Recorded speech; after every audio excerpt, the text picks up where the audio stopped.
Pour couronner avec succès ce cours, il me fallait vous expliquer un élément fondamental que sont les Muda, Muri et Mura.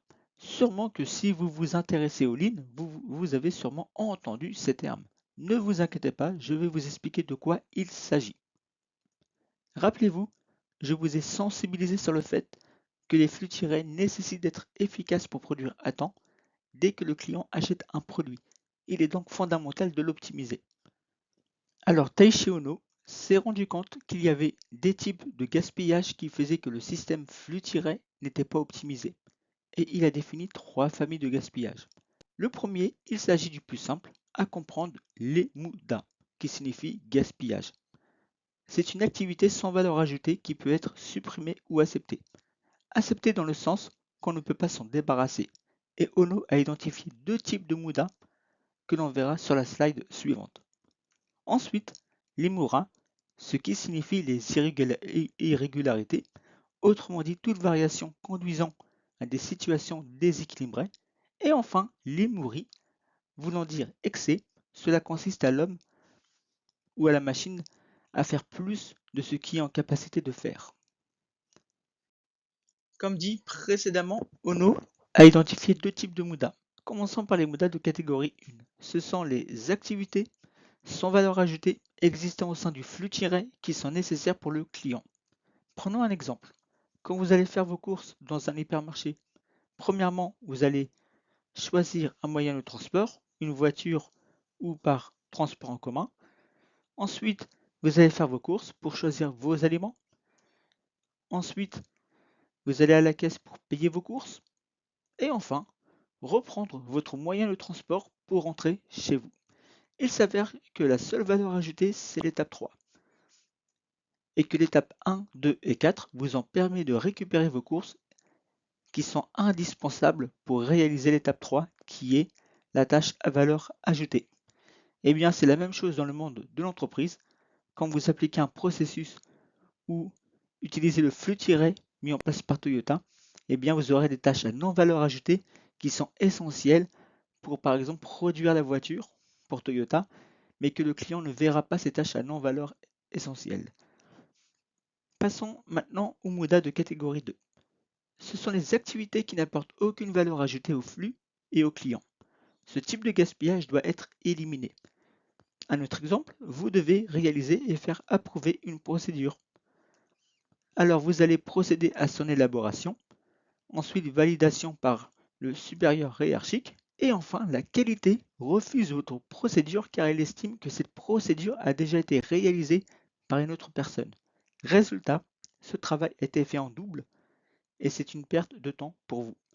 Pour terminer, que vous soyez chef de projet, consultant ou autre, vous êtes concerné. Souvenez-vous, je vous ai présenté 2 types de muda, une où il y a de la non-valeur ajoutée mais qui sont nécessaires pour produire un produit aux yeux du client, et le deuxième où il est possible d'éradiquer ces types de gaspillage. Il s'agit donc de la catégorie 2 et c'est ce dont nous on va s'intéresser. Taishi Ono a donc identifié 8 types de gaspillage pour les mudas de catégorie 2, dont un qui est fortement sous-estimé. Aussi, Ono a évoqué que parmi les 8 gaspillages, la surproduction était considérée comme le premier gaspillage entraînant les autres. Le premier est donc la surproduction. Il s'agit de fabriquer des articles qui n'ont pas été commandés, ce qui engendre des gaspillages amenant à des coûts de stockage excessifs et amenant aussi à d'autres types de gaspillage, notamment le deuxième avec le temps d'attente inutile. Par exemple, des opérateurs qui ne sont là que pour surveiller une machine automatique. Troisième type de gaspillage, les transports inutiles, déplacement de matériaux ou informations qui n'apportent pas de valeur. Quatrième type de gaspillage, le surstockage ou le stock inutile, notamment les stocks morts suite à de mauvaises prévisions de vente, rappelez-vous le flux poussé, ou la surimpression de papier. Ensuite, le surprocessus, ce sont des tâches ou étapes réalisées pour rien, tout simplement. Les défauts ou non qualité, les retours clients, ou la fabrication de pièces défectueuses. Les mouvements inutiles, le manque d'imprimante ou photocopieuse qui fait que le collaborateur doit se déplacer d'un point A vers un point B pour aller vers la photocopieuse, mais qui est très éloigné. Et dernier, celle qui est la plus sous-estimée, malheureusement, est la créativité ou les compétences inexploitées. Management rigide, le manque de reconnaissance, ne pas écouter les employés. Et Shingo, inventeur des outils tels que le SMED, que nous verrons après, ou le Poka-yoke, disait « Le plus dangereux des gaspillages est celui qu'on ne voit pas ».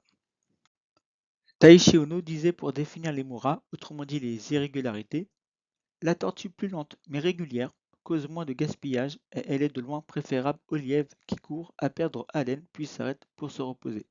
Le Toyota Production System ne peut pas être réalisé que lorsque tous ses acteurs deviennent des tortues.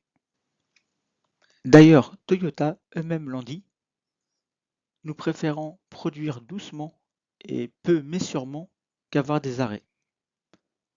D'ailleurs, ces deux images, je les apprécie énormément car elles sont représentatives de ce qu'est un Mura. Prenons un exemple. Vous avez deux lignes de production fonctionnant en parallèle. Ensuite, la ligne 3 va devoir acheminer à la fois les produits de la ligne 1 et de la ligne 2. Vous pouvez observer dans la ligne 3 que les produits se touchent car on est passé de deux lignes à une seule ligne. Typiquement, ça c'est un Mura. Ça va créer des mudas, car on va faire des arrêts machines et de la non-qualité. La solution consiste à mettre en place un buffer qui va permettre d'assurer un flux constant. Et là, vous voyez que la ligne 3 n'est pas surchargée et les produits avancent de manière constante.